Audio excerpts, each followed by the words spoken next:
झगड़िया तालुका में चांडीपुरा के संदिग्ध मामले ने स्वास्थ्य विभाग की चिंता बढ़ा दी है। 3 साल की मासूम बच्ची को तेज बुखार, दस्त और उल्टी की शिकायत के साथ साथ दौरे भी पड़ रहे थे। स्थिति की गंभीरता को देखते हुए डॉक्टरों ने बिना देरी किए बच्ची को सिविल अस्पताल के स्पेशल पीडियाट्रिक वार्ड में शिफ्ट कर इलाज शुरू किया।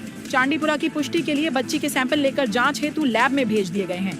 इलाज कर रहे डॉक्टरों का कहना है कि बच्ची की सेहत में सुधार है और उसकी स्थिति पूरी तरह से स्थिर बनी हुई है, इसलिए घबराने या चिंता करने की कोई बात नहीं है।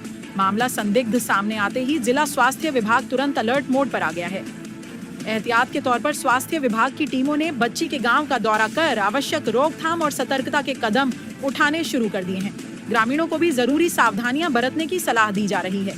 स्वास्थ्य प्रशासन ने लोगों से अपील की है कि वे किसी भी तरह की अफवाहों पर ध्यान न दें और बच्चों में बुखार या उल्टी जैसे लक्षण दिखने पर तुरंत नजदीकी सरकारी अस्पताल में संपर्क करें। ब्यूरो रिपोर्ट, महानगर मेट्रो।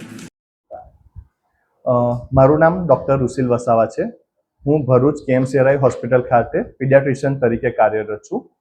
सोमवारे अमारा पासे एक शंकास्पद चांदीपुरानो केस आवेलो हतो झगड़िया तालुकामांथी।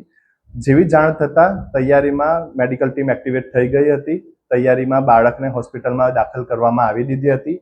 જ્યારે બાળક આવ્યું ત્યારે બાળકને તાવ, શરદી ખાંસી સાથે ઝાડા ઉલટી અને ખેંચ પણ આવી હતી। બાળકને અહીંયા દાખલ કર્યા પછી હમણાં બાળક સ્ટેબલ છે, તાવમાં પણ રાહત છે, ઝાડા ઉલટીમાં પણ રાહત છે અને ખેંચ આવેલ નથી। એના પછી બાળકના જે જરૂરી રિપોર્ટ્સને મોકલવાના હતા તે અમે ઓલરેડી ગાંધીનગર ખાતે મોકલી દીધેલા છે। હજુ રિપોર્ટ્સ આવવાના બાકી છે, પેન્ડિંગ છે। હાલમાં બાળક ઘણું સારું છે। બીજું જાગૃતિ રૂપે કહેવાનું કે જો ક્યાંય પણ તમારા બાળકને એવું લાગે તાવ આવે છે, ઘણો ઊંચો તાવ છે, ઝાડા ઉલટી છે કે ખેંચ આવે છે તો તૈયારીમાં નજીકના દવાખાને પહોંચવા વિનંતી અને યોગ્ય સારવાર લેવા વિનંતી છે।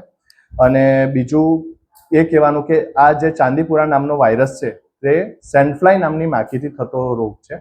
તો એ જનરલી ઘરની તિરાડ હોય ત્યાં, ઢોરઢાકર હોય ત્યાં વધારે જોવા મળે છે। તો આપણા બાળકોને ત્યાં બને ત્યાં સુધી થોડા ઓછા મોકલવા, લાંબી બાયના કપડાં પહેરાવવા અને રાત્રે સૂતી વખતે ખાસ મચ્છરદાનીને એનો ઉપયોગ કરીને એ કરવું છે। તૈયારીમાં જો આવા કોઈ પણ લક્ષણ દેખાય તો નજીકના હોસ્પિટલમાં સંપર્ક કરો।